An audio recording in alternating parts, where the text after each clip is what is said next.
Sudah, Ibu. Setiap pasien yang dipulangkan untuk mendapatkan perawatan rawat jalan atau pasien yang tidak dirujuk,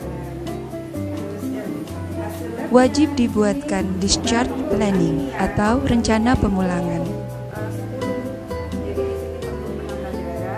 Discharge planning pada pasien rawat jalan dapat tercatat dalam form SOAP di rekam medis.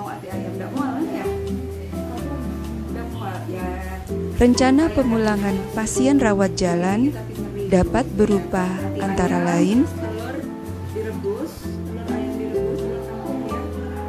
edukasi tentang obat yang diminum di rumah,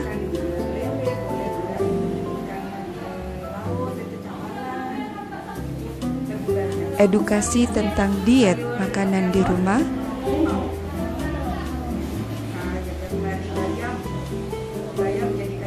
kapan rencana kontrol ulang berupa hari dan tanggal agar pasien datang kembali,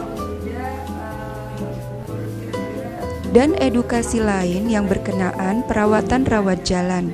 Contohnya, ibu hamil harus rajin ke posyandu. Bukti pencatatan rencana pemulangan ini adalah sebagai media komunikasi histori riwayat asuhan yang diterima pasien agar dapat berkesinambungan. Sehingga siapapun yang membaca riwayat kesehatan yang tertera dalam rekam medis dapat melanjutkan rencana asuhan yang berikutnya.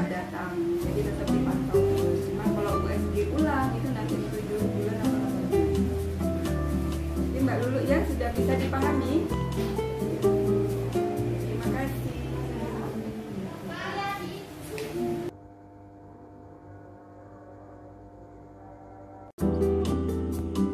Assalamualaikum warahmatullahi wabarakatuh. Salam sehat kawan bugar. Dengan saya Dr. Feni Maya Lestari, berusaha terus untuk membuat teman-teman semangat dalam belajar akreditasi puskesmas. Kali ini kita lanjut untuk membuka Otner standar 3.6 pemulangan pasien dan tindak lanjut. Standar 3.6 ini berbunyi, pemulangan dan tindak lanjut pasien dilakukan dengan prosedur yang tepat. Jika pasien memerlukan rujukan ke fasilitas kesehatan yang lain, rujukan dilakukan sesuai kebutuhan. Dan kondisi pasien ke sarana pelayanan lain diatur dengan kebijakan dan prosedur yang jelas. Adapun untuk tata urutan dokumen dalam Otner, tetaplah teman-teman untuk menjaga kaidah penataan dokumen dengan per sistem, yaitu selalu dimulai dengan dokumen yang memiliki tingkat tinggi dalam hal peraturan perundang-undangannya, yaitu SK atau kebijakan. Di sini teman-teman dimudahkan dengan dapat membuat SK dengan judul sesuai standar, yaitu di sini SK tentang pemulangan dan tindak lanjut pasien. Dan yang selanjutnya urutannya setelah SK adalah pedoman, dimulai dengan pedoman eksternal yaitu Kepmenkes yang terbaru nomor 1186 tahun 2022 tentang panduan praktik klinis bagi dokter di FKTP. Kemudian teman-teman dapat membuat pedoman internal pemulangan dan tindak lanjut pasien, dan barulah kemudian teman-teman meletakkan SOP-SOP yang kira-kira memang dibutuhkan dalam hal pemulangan dan tindak lanjut pasien, seperti SOP pemulangan pasien, kemudian bagaimana SOP pembuatan resume medis dan discharge planning, kemudian SOP pembuatan surat kontrol rawat jalan. Kemudian teman-teman dapat juga meletakkan form resume medis, form discharge planning, form surat kontrol rawat jalan, dan teman-teman perlu juga untuk melakukan monitoring kelengkapan isi rekam medis yang berkaitan dengan pemulangan pasien. Baiklah, saya mulai. Urutan pertama dari Otner di sini adalah SK yang berbunyi pemulangan pasien dan tindak lanjut sesuai dengan bunyi dari standar 3.6.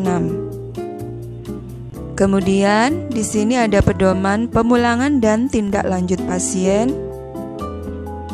Barulah kemudian teman-teman meletakkan SOP pemulangan pasien. Selanjutnya, teman-teman dapat meletakkan contoh form dari resume pasien pulang, yaitu untuk pasien rawat inap. Ini contohnya. Kemudian form discharge planning atau rencana pemulangan, serta form surat kontrol yang perlu dibuatkan untuk pasien kontrol ke rawat jalan agar dokter penanggung jawab di rawat jalan dapat membaca histori atau riwayat pemberian asuhan yang dilakukan di rawat inap.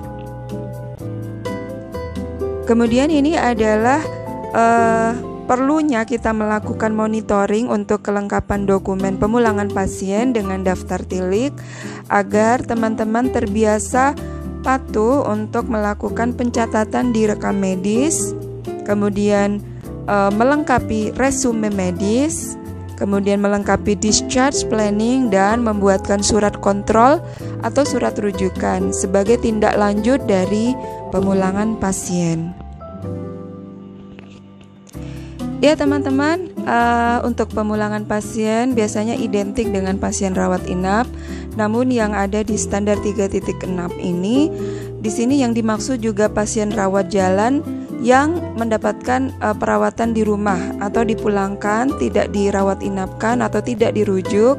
Ini juga masuk dalam standar 3.6. Seperti pasien ibu hamil yang ada di video saya di awal tadi. Oke teman-teman, terima kasih banyak sudah menyimak video saya. Semoga dapat lebih memudahkan teman-teman dalam menyiapkan reakreditasi puskesmas. Terima kasih banyak. Wassalamualaikum warahmatullahi wabarakatuh.